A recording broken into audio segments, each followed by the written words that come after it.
बिहार के आरा में मुंडन संस्कार के दौरान आज दो पक्षों के बीच वर्चस्व की लड़ाई होने वाली थी, जिसके लिए अपराधियों की फौज भारी संख्या में हथियार और जिंदा कारतूस के साथ इकट्ठा भी हो गए थे। लेकिन इस बीच इसकी भनक भोजपुर पुलिस को लग गई और पुलिस टीम मौके पर तुरंत पहुंच न केवल बड़ी आपराधिक घटना को अंजाम देने से बचा लिया, बल्कि पुलिस की तत्परता और चौकसी ने खूनी संघर्ष के लिए अपराधियों के द्वारा वहां इकट्ठा कर छुपाए गए भारी मात्रा में हथियार और जिंदा कारतूस को भी बरामद कर लिया है। वहीं इस दौरान पुलिस को आते देख बदमाश घटनास्थल से भागने लगे, जहां पुलिस टीम ने मौके से भाग रहे एक बदमाश को धर दबोचा और उससे आगे की पूछताछ शुरू कर दी है। पुलिस को यह सफलता शाहपुर प्रखंड के करनामेपुर ओपी इलाके से मिली है। बताया जा रहा है कि दोनों पक्षों के बीच भाजपा नेता विश्वेश्वर ओझा की हत्या के बाद से ही पुरानी अदावत चली आ रही है और इस वर्चस्व की लड़ाई में आज फिर दोनों गुट आमने सामने थे, जिसकी जानकारी भोजपुर एसपी प्रमोद कुमार यादव ने प्रेस वार्ता को संबोधित करते हुए दी है। पुलिस अधीक्षक प्रमोद कुमार यादव ने प्रेस कॉन्फ्रेंस के दौरान दो बड़े मामलों का खुलासा किया, जिसमें पुलिस कप्तान ने सबसे पहले करनामेपुर ओपी इलाके से जुड़ी घटना के बारे में बताते हुए कहा कि आप लोगों को जानकारी होगी कि करनामेपुर ओपी अंतर्गत पूर्व में भाजपा नेता विश्वेश्वर ओझा और उनकी हत्या का मुख्य गवाह कमल किशोर मिश्रा की हत्या कर दी गई थी। इसके बाद से ही करनामेपुर ओपी अंतर्गत दो गुटों में पुरानी अदावत चली आ रही है। इसी बीच आज उन लोगों के यहाँ कोई प्रोग्राम था, जिसमें वर्चस्व को लेकर दोनों पक्षों के द्वारा हरवे हथियार के साथ एक दूसरे पर चढ़ाई करने की सूचना पुलिस को मिली थी। सूचना मिलते ही तत्काल जगदीशपुर डीएसपी राजीव चंद्र के नेतृत्व में एक विशेष टीम का गठन कर तुरंत मौके पर छापेमारी करने का निर्देश दिया गया था,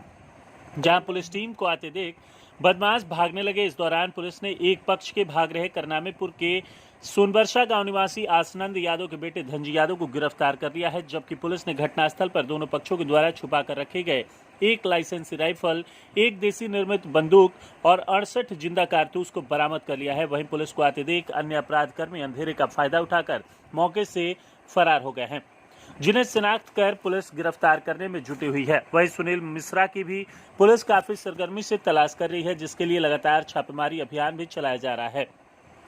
पुलिस के द्वारा कुछ महत्वपूर्ण उपलब्धियों को लेकर बुलाई गई है। सबसे महत्वपूर्ण उपलब्धि पहली है करनामेपुर की। करनामेपुर में आप लोगों को पता है कि पहले से भी वहाँ एक हत्याकांड हुआ था, विश्वेश्वर ओझा हत्याकांड। उसके बाद उसके गवाह की हत्या की गई थी, कमल किशोर मिश्रा की। और उसके बाद उन दोनों पक्षों में बीच बीच में आपस में तनातनी चलती रहती है और इसी के क्रम में आज वहाँ पर उनका कुछ प्रोग्राम था उन लोगों के यहाँ, और उसी में आसूचना थी कि आपस में उन लोगों का जो हथियार लेके एक दूसरे पर चढ़ाई करने का या एक दूसरे से संभवतः जो है कि किसी प्रकार की अनहोनी या घटना न हो, ऐसी कुछ घटना संभवतः होने की आशंका थी। उसी को देखते हुए हम लोग सूचना संकलन किए थे और एसडीपीओ जगदीशपुर के नेतृत्व में हमारे डीआईओ की टीम, करनामेपुर थानाध्यक्ष और आसपास के थानाध्यक्ष 3-4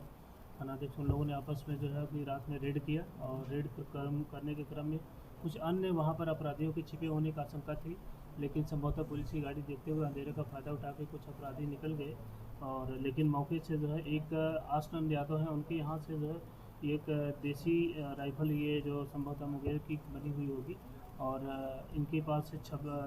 26 कारतूस जिंदा और एक राइफल बरामद की गई है। और दूसरे पक्ष की तरफ से सुनील मिश्रा के घर से जो है ये 42 कारतूस और एक ये राइफल जो है रेगुलर राइफल है, इसकी बरामदगी की गई है। अब इसका भी सत्यापन किया जाएगा कि ये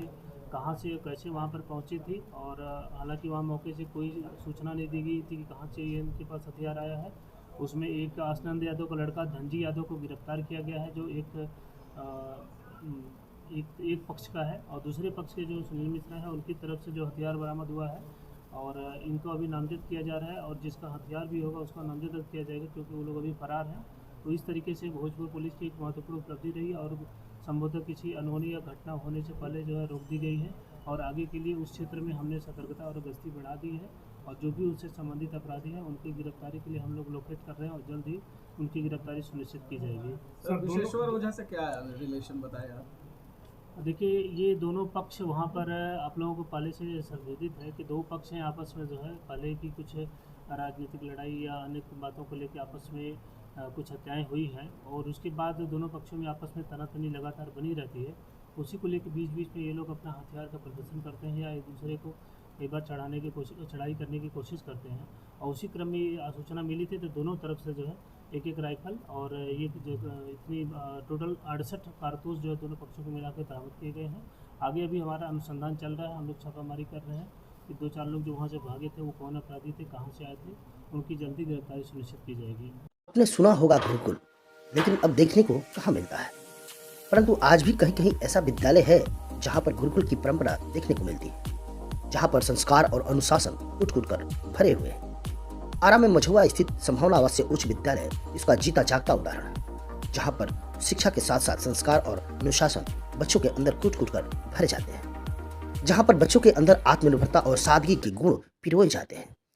स्वच्छ वातावरण, सुंदर माहौल, अनुशासन, संस्कार और सादगी का प्रतीक संभावना आवासीय उच्च विद्यालय कुशल शिक्षकों के नेतृत्व में शिक्षा के साथ साथ extra curriculum, sports, music, arts, yoga, PT, etc बच्चों को सिखाए जाते हैं, जहां पर हर वर्ग के अभिभावक अपने बच्चों को आसानी से पढ़ा सकते हैं। संभावना आवासीय उच्च विद्यालय मझौआ।